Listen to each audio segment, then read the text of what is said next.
अस्सलाम वालेकुम students, I am lecturer Imtiaz Rind. आज हम बायोलॉजी क्लास 9 से फर्स्ट चैप्टर को स्टार्ट करने जा रहे हैं।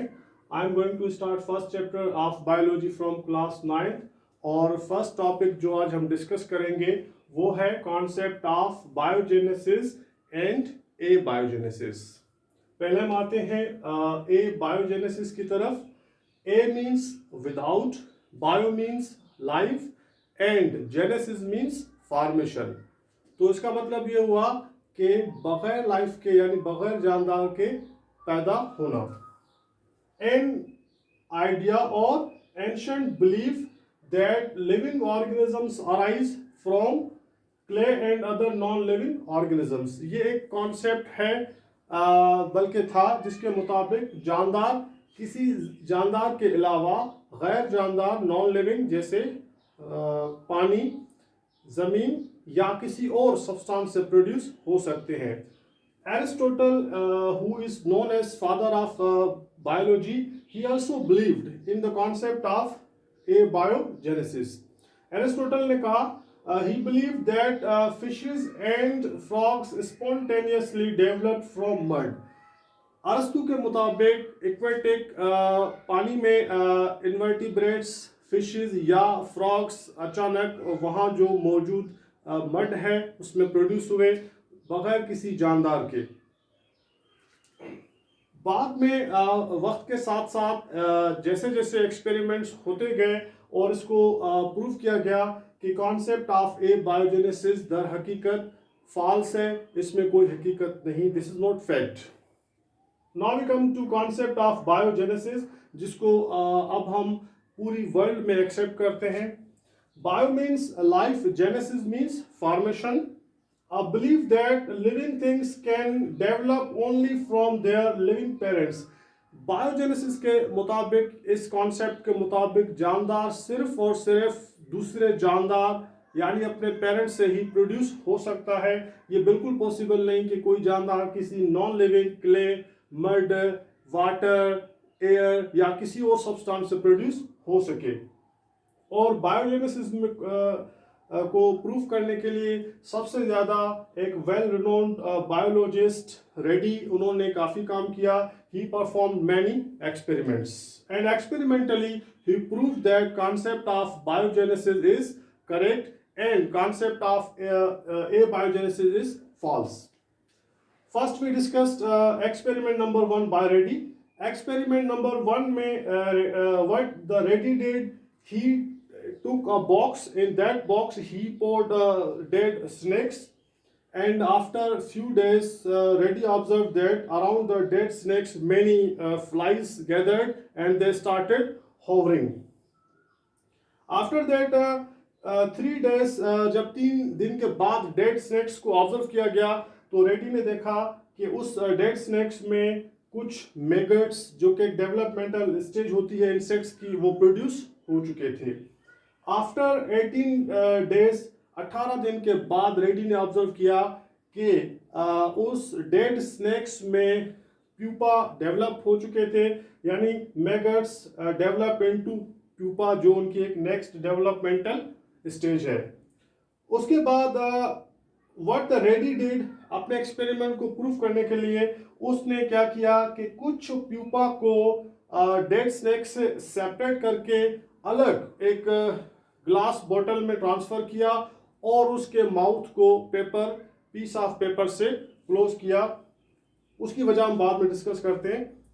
अच्छा, उसके बाद जब ये प्यूपा डेड स्नेक्स में प्रोड्यूस हुए तो 8 दिन के बाद यानी after 8 days these pupa were develop into the flies. और जो प्यूपा अलग ग्लास में ट्रांसफर जिसको रेडी ने किया था, उस प्यूपा से भी फ्लाइज डेवलप हुई, बनी, और वो वही फ्लाइज थी जिनको ट्रांसफर किया गया था अलग, जिनके प्यूपा को, जो कि अराउंड द स्नेक इकट्ठे हुई थी, जमा हुई थी। इससे ये प्रूफ हुआ, रेडी ने प्रूफ किया कि स्नेक्स में जो फ्लाइज प्रोड्यूस हुई थी वो बल्कि स्नेक से प्रोड्यूस नहीं हुई थी, बल्कि जो फ्लाइज गैदर्ड हुई, वहाँ पर जमा हुई, उनके एग्स उस डेड स्नेक्स में शिफ्ट हुए और उस एग से मैगट्स बने, फिर वो प्यूपा में डेवलप हुए और वही प्यूपा बाद में उनसे फ्लाइज डेवलप हुई। यानी यहाँ पर कॉन्सेप्ट ऑफ बायोजेनेसिस है, किसी तरह का ए बायोजेनेसिस मौजूद नहीं है। इसके बाद सेकंड एक्सपेरिमेंट में फर्दर अपने कॉन्सेप्ट को बायोजेनेसिस को प्रूव करने के लिए रेडी परफॉर्म्ड एक्सपेरिमेंट नंबर 2। इन एक्सपेरिमेंट नंबर 2 रेडी टुक 8 बोटल्स, उसने 8 बोटल्स ली। 4 बोटल्स में से इन 2 bottles he put dead snakes, and in third bottle he took dead fish, and in fourth bottle he took a piece of meat। अब ये 4 bottles का एक set था और दूसरी 4 बोटल्स का सेट, उनमें भी यही सब्सटेंसेस सेम लिए गए। डिफरेंस ये था कि फर्स्ट जो 4 बोटल्स थी उनके माउथ को ओपन रखा गया और सेकंड जो 4 बोटल्स थी उनके माउथ को क्लोज किया गया ताकि कोई फ्लाई उसका एग या एयर उन बोतल में एंटर ना हो सके। After few days both set of bottles were kept under observation, और कुछ दिन के बाद रेडी ने ऑब्जर्व किया कि 4 bottles whose mouths were open, around those bottles maggots produced and new flies developed from them। और जो बोटल्स जिनके माउथ को रेडी ने क्लोज किया था उनमें किसी किस्म की फ्लाइज प्रोड्यूस नहीं हो सकी। यानी वंस अगेन एक बार फिर ये साबित होता है कि जानदार सिर्फ जानदार से प्रोड्यूस होते हैं, क्योंकि जिन बोटल्स के माउथ को ओपन रखा गया उनमें फ्लाइज उनके गिर्द जमा हुई, उनके एग्स उनके जो स्नेक थे या फिश उनमें ट्रांसफर हुए और उन्हीं एग से न्यू फ्लाइज बनी। यानी वो गोश्त से, किसी भी किस्म के गोश्त से, चाहे वो स्नेक हो या फिश, उससे न्यू फ्लाइज एमर्ज नहीं हुई। ओके, इसके बाद कुछ बायोलॉजिस्ट और कुछ लोगों ने ऑब्जेक्शन किया। They said that air is essential for life, चूंकि क्लोज बोतल में एयर इंटर नहीं हो सकी थी इसलिए मैगट्स प्रोड्यूस नहीं हुए और उनसे प्यूपा भी डेवलप नहीं हुए। अगर उनमें एयर को अलाउ किया जाता तो उनमें प्यूपा जरूर प्रोड्यूस होते। To resolve this objection Redi once again performed experiment number 3। अब हम देखते हैं एक्सपेरिमेंट नंबर 3 क्या था। एक्सपेरिमेंट नंबर 3 को रेडी ने इस तरीके से परफॉर्म किया कि ही टुक 1 bottle, in that bottle he put dead fish and the mouth of bottle was closed, but this time paper or anything was not used. This time a gauze or a net was used so that air could enter the fish. To avoid the possible entry of eggs from the fishes, the bottle was further enclosed in a box which was covered with a net to ensure that no fly, no egg could enter from the external environment. जब fish को इस बोतल में रखा गया और कुछ दिन के बाद ऑब्जर्व किया गया तो इस फिश में किसी किस्म के इसके अराउंड न्यू फ्लाइज अराइज नहीं हो सकी, कोई लाइफ पैदा नहीं हो सकी। Although the fish was able to receive the air, अगर उसमें किसी किस्म के मैगट्स प्रोड्यूस होने होते तो उनको हवा अवेलेबल थी। So this experiment proved that if air is stopped or the flies are stopped to enter, transfer their eggs into the meat, no new flies will be produced.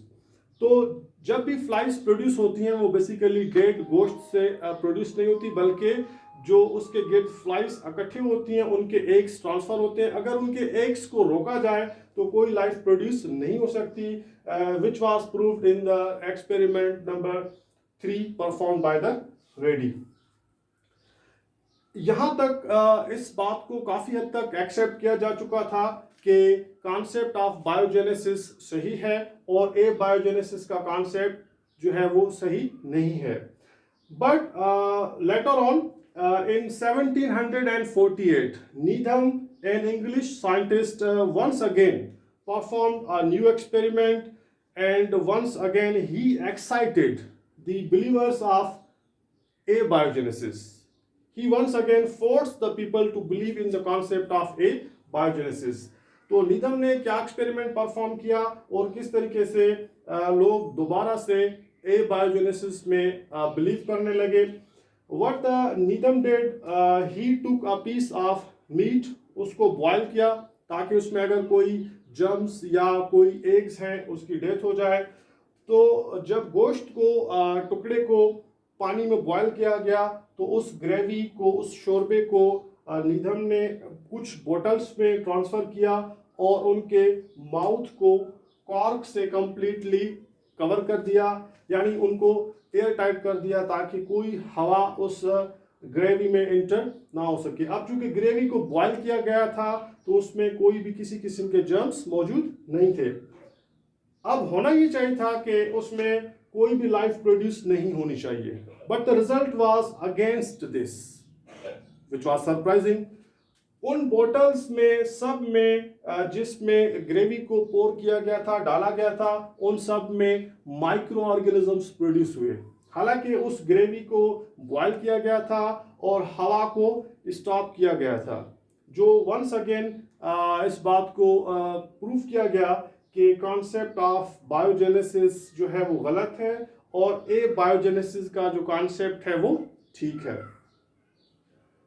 To finally resolve the debate of biogenesis and abiogenesis, French scientist, biologist Louis Pasteur performed experiment in front of a noted biologist of the world. In 1864, Pasteur ने क्या किया? He took a flask, glass flask, which was having long S shaped neck. उसने इस तरह की flask ली जिसमें long जो है वो एस शेप की नेक या गर्दन मौजूद थी. And he poured fermentable solution. Fermentable यानी जिसमें एक ऐसा सॉल्यूशन लिया गया जिसमें एनएरोबिक रेस्पिरेशन हो सके. For that purpose Pasteur took water. In that water he added some of the sugar and unicellular fungus yeast was added in this solution. This solution was boiled so that if there is any microorganism, अगर कोई उसमें already microorganisms हैं तो उनको किल किया जा सके, यानी the solution was made germ free completely. After when the fermentable solution or this flask was left for few days in this condition, no life could enter. किसी किस्म के माइक्रो ऑर्गेनिजम्स या जर्म्स इस सॉल्यूशन में produce नहीं हुए, हालांकि इस लॉन्ग नेक से हवा एंटर हो सकती थी. क्यों प्रोड्यूस नहीं हुए? पास्टर ने कैलकुलेट किया कि जब इस सॉल्यूशन को बॉयल किया जा रहा था, चूंकि उसमें शुगर है, तो वाटर वेपर्स प्रोड्यूस हुए और ये वाटर वेपर्स इस फ्लास्क से बाहर जो है वो रिमूव हुए और उनके वेपर्स इस जो नेक है इसकी वाल में चिपक गए, स्टक अप हो गए, जिसकी वजह से जो एयर बाहर से इंटर हो रही थी वो उसमें मौजूद जो जर्म्स थे, माइक्रो ऑर्गेनिजम्स थे, they stuck up with this solution. यानी इस नेक में जो सॉल्यूशन के मॉलिक्यूल्स स्टक अप हो गए, चिपक गए, तो हवा में मौजूद माइक्रो ऑर्गेनिजम्स इस लॉन्ग नेक में जो है वो रह गए. उनके लिए पॉसिबल नहीं था कि वो सॉल्यूशन तक पहुंच सके. इस तरीके से सॉल्यूशन में न्यू माइक्रो ऑर्गेनिजम्स या लाइफ जो है वो उसकी फॉर्मेशन या जेनेसिस नहीं हो सकी.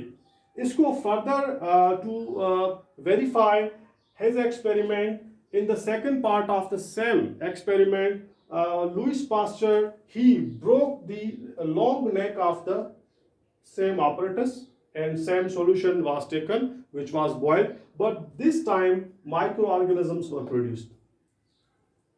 क्यों प्रोड्यूस हुए? क्योंकि लॉन्ग नेक को तोड़ दिया गया था और डायरेक्टली हवा जो है वो इस सॉल्यूशन में पॉसिबल था उसके लिए पहुंचना, और हवा के जरिए जितने भी माइक्रो ऑर्गेनिजम्स थे वो यहाँ पर इंटर हुए, उनमें रिप्रोडक्शन हुई, इस तरीके से न्यू माइक्रो ऑर्गेनिजम्स प्रोड्यूस हुए। तो ये कहा जा सकता है कि इस फ्लास्क में जितने भी माइक्रो ऑर्गेनिजम्स प्रोड्यूस हुए वो हवा से या बाहर से इंटर हुए, बल्कि इस सॉल्यूशन में से प्रोड्यूस नहीं हुए थे, जो कि एक नॉन लिविंग है। तो finally Louis Pasteur proved the concept of biogenesis experimentally, और उसके बाद ए बायोजेनेसिस को कंप्लीटली प्रूव किया गया कि ये कॉन्सेप्ट बिल्कुल गलत है। आज पूरी वर्ल्ड में कहीं पे भी ए बायोजेनेसिस को एक्सेप्ट नहीं किया जा सकता। आई एम श्योर कि स्टूडेंट्स का कॉन्सेप्ट जो है वो बायोजेनेसिस और ए बायोजेनेसिस के हवाले से क्लियर हो गया होगा। फर्दर जो नेक्स्ट टॉपिक होगा इंपॉर्टेंट, इंशाल्लाह we will discuss in next lecture. Thank you very much.